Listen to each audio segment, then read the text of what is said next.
The following program is paid for by viewers like you. Thank you. Ever since the dawn of time, China has stood as one of the pillars of the world. It had always been advancing technology, the arts, the sciences, and even today continues to be part of the developing world.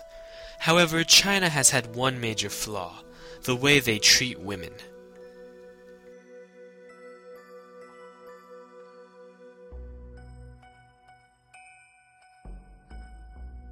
I'm Lance Krugel, a professor of linguistics at Washington University in St. Louis. My father was Hispanic and my mother was Chinese, and all my life I heard the struggles of Chinese women in society. In all my studies, I was always intrigued of the role of women in society, especially in China. Join me in my crew today as we travel all over China to learn about the role of women in Chinese society. I'm here in Beijing. We're about to meet Da Lam Pa, also known as Master LP, who's an expert in Chinese literature. He's going to teach me about influential women in Chinese history. Let's go, shall we?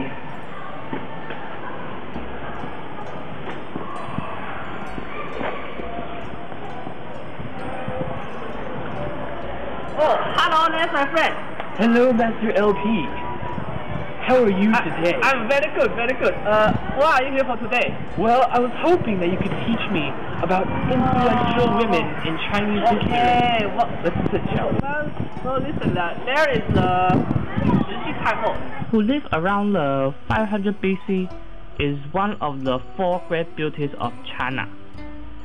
The daughter of a tea trader, she was trained in court etiquette and given to the king of Wu. Her goal was to bewitch the king and cause his downfall. She succeeded and became queen.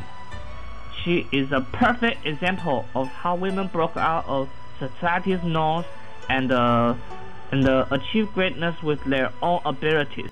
And Hua Mulan is a legendary figure from ancient China who was originally described in a Chinese poem known as the Ballad of Mulan. In the poem, Hua Mulan takes her aged father's place in the army. She fought for 12 years and gained very high merit, but she refused any reward and retired to her hometown instead. Wow, I didn't know about all these women in Chinese history. Thank you, Master LP. Oh, it's no problem, no problem. Let us go have some noodles. Okay.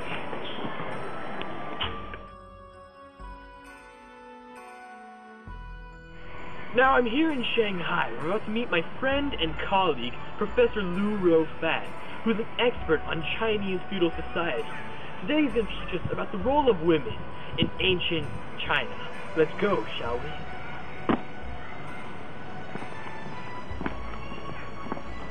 Hello, Lu. Hi, Lance. Thank you for talking with me today. Well, Now, could you tell me about the role of women in ancient society? sure. In traditional Chinese society, women were oppressed and disrespected. The traditional role of women in China centered around the home, where they were expected to serve their families. Men dominated Chinese society, while women were subordinates to their fathers, husbands, brothers, and sons.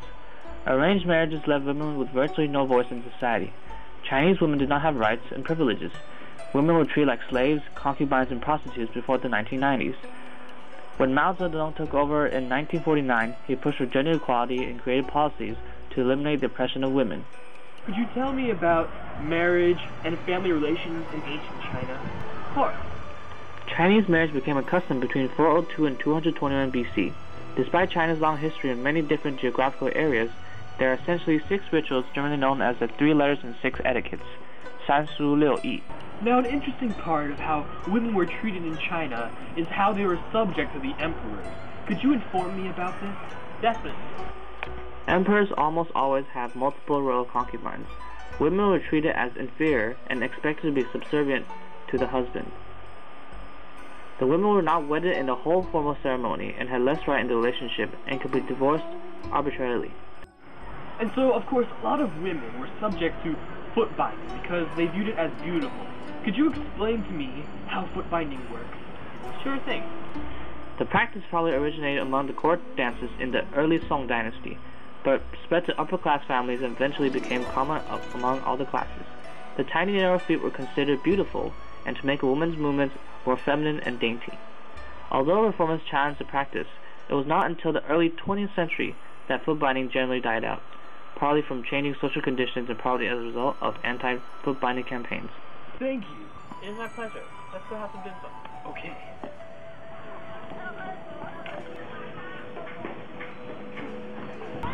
Now, I'm here in Taipei, where I'm about to meet someone very dear and true to my heart.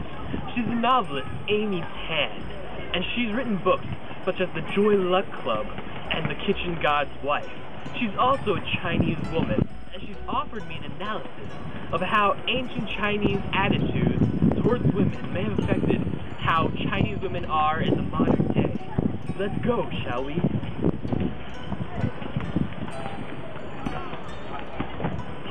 Hello, Miss Tan.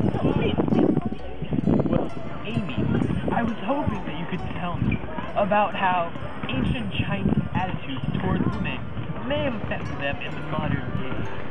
Well, ancient Chinese women were not given any rights, as you can see in my book.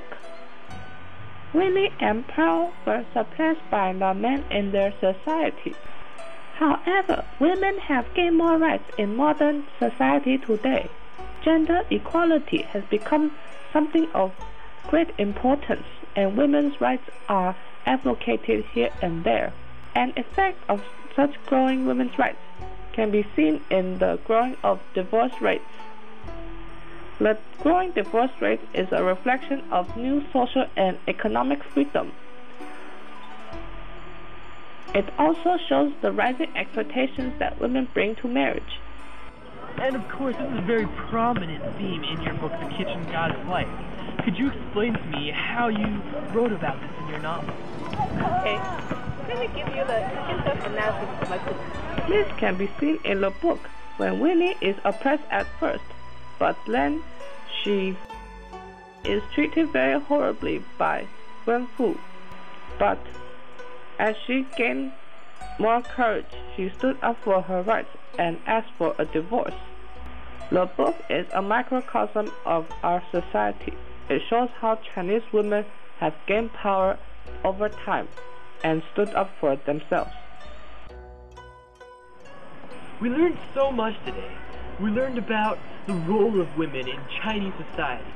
We even learned about foot binding and special women who were able to transcend the bounds set upon them by society. We learned about how the modern day is affected by these ancient customs, and we learned about how it connects to the book, The Kitchen God's Wife. Thank you for watching, and I'm Lance Buchholz. Join me next time as we explore deeper into my Hispanic heritage.